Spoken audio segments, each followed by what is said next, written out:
So, I'm on an alt, and I am doing the quest in the Grand for Hermit Nesingwary, killing all of the wildlife, and the alt I'm leveling happens to have skinning for some reason, and I skin one and get a thick Clefthoof leather, and I was shocked to see the price that this leather was selling for. On my realm, these items that I make the guides on how to farm are often quite a bit lower than the average price, simply because I play on a high pop realm.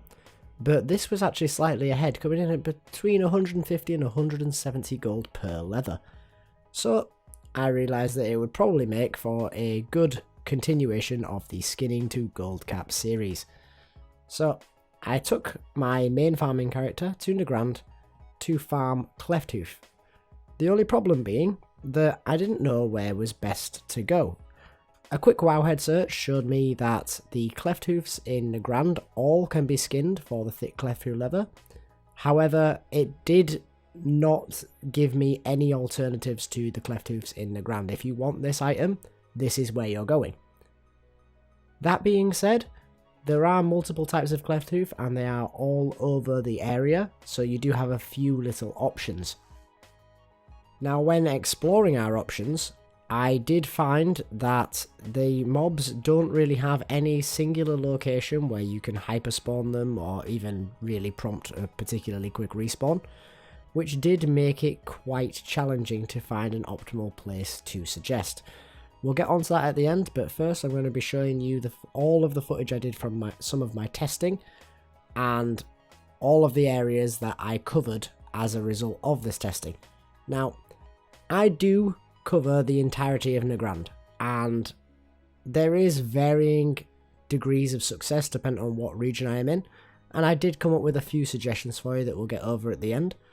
But while I am testing, you will see I am literally just doing laps of Nagrand. Now, laps of Nagrand is not a terrible way to go for this because of the low mob density and low respawn rates. But there are alternatives that we can get onto in a bit, but first we're going to talk about getting to Nagrand. So, getting to Nagrand is stupidly easy. All you have to do, as we've mentioned in videos before, is get yourself to your faction's capital, and then take the portal to Shatrath and fly over the mountain on the western side of Shatrath. Easy as that. Once you get to Nagrand, you will find yourself in the outer ring in the northeastern region.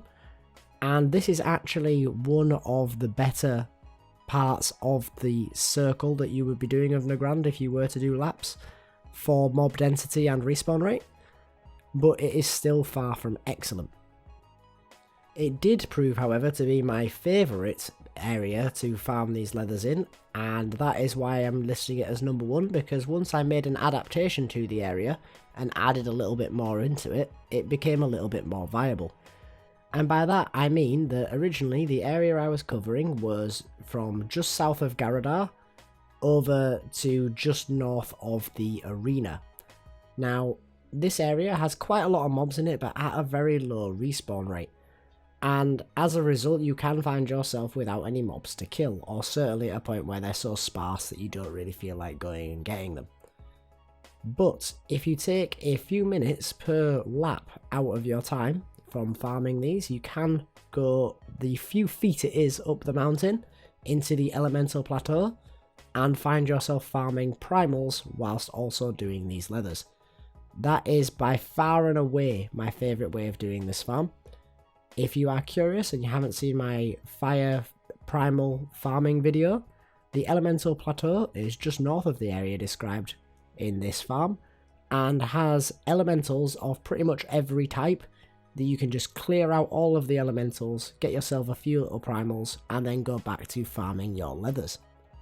Now, your two alternatives, or I suppose really three alternatives to this, is that you can simply do laps of Nagrand. This did prove to be quite fruitful for me in that I didn't ever find myself without a decent amount of mobs to kill while doing laps. But there were parts of the laps where the mobs were somewhat sparse, so there are certainly hot spots and dead spots on the route, and that means that you would probably want to try and optimize the route. I didn't manage to get one myself that I was completely happy with, which is why I'm making this option 2, and why I still recommend option 1 over it.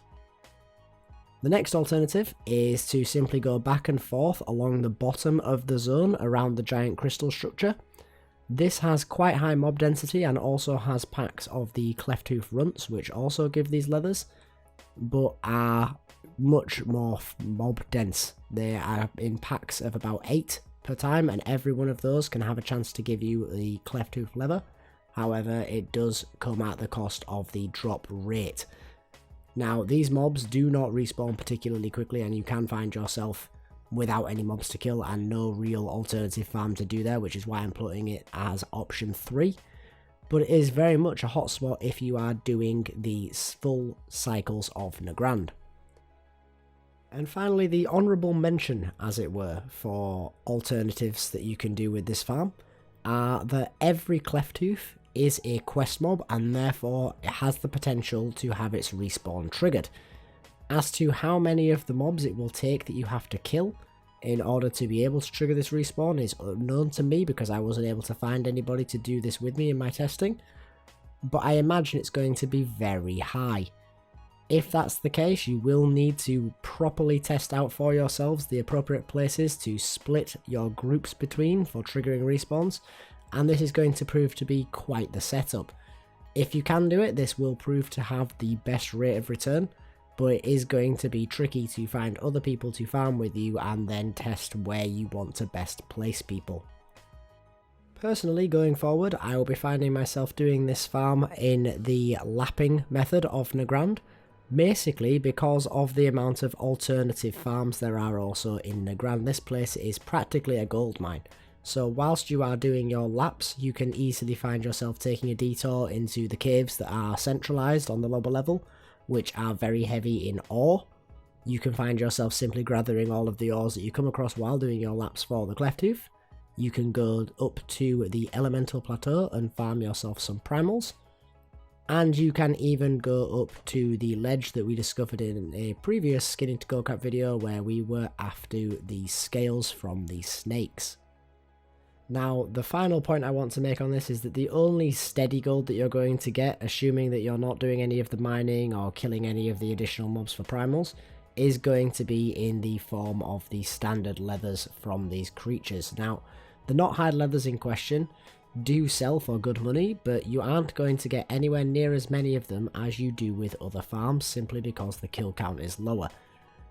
That means that the overall gold from this farm is a little bit slimmer, but if you do find yourself on a realm that has little to no market for these thick Clefthoof leathers, there is no alternative means of gathering them than what has been described in this video, so you can completely dominate the market. So, if there is, like on my case, no Clefthoof leathers whatsoever, you can reset the market and get yourself a very high price, which greatly increases the value of doing this farm. Now, during my testing while doing the laps of Nagrand, I was able to get myself roughly a thick Clefthoof leather every 20 to 30 seconds. So if you want to do your own maths and determine how valuable that is to you in terms of gold per hour, if you're someone who's into that sort of thing, you can calculate it as being 20 to 30 seconds, depending on how optimistic you are, per leather, and then obviously calculate that by multiplying it to the price on your realm. But that's going to do it for today's video, guys. I do hope that you enjoyed the video. If you did, please do consider liking the video, it does help out a great deal. If you want to be kept up to date with the next releases in the Skinning to Go Cap series or any of my other series, then please do consider subscribing to the channel, and I hope to see you in the next one. Later!